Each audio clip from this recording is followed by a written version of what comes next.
السلام علیکم ناظرین کرام، بیماری کو بھی اللہ کی نعمت سمجھیں اور اللہ کی طرف لوٹ جائیں۔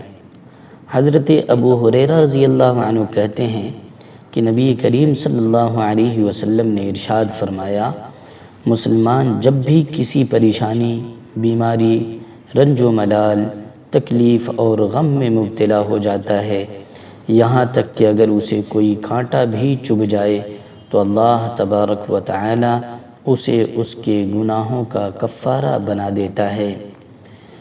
امام ابن تیمیہ رحمۃ اللہ علیہ فرماتے ہیں، بہت سے مریض بغیر دوا کے ہی شفا یاب ہو جاتے ہیں، محض دعا قبول ہو جانے سے یا نفع مند دم کی بدولت یا دل مضبوط رکھنے اور اللہ رب العزت پر کمال توکل کرنے سے۔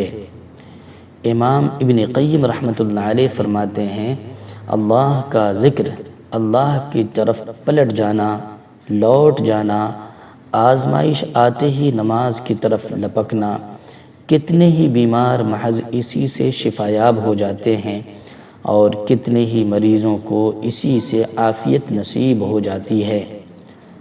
حافظ ابن رجب رحمۃ اللہ علیہ فرماتے ہیں، آسانی کا انتظار کرنا بھی عبادت ہے کیونکہ آزمائش ہمیشہ نہیں رہتی۔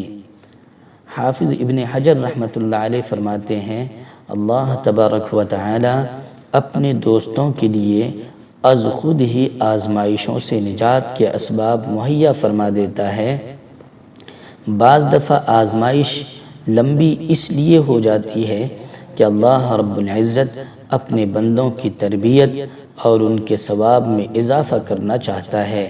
اللہ رب العزت ہم سب کو صحت و عافیت کے ساتھ رکھے، تکلیف، پریشانی، بیماری کو دور فرما دے۔ اللہ رب العزت ہم سب کے روحانی جسمانی علاج فرما دے، آمین۔ والسلام علیکم ورحمۃ اللہ وبرکاتہ۔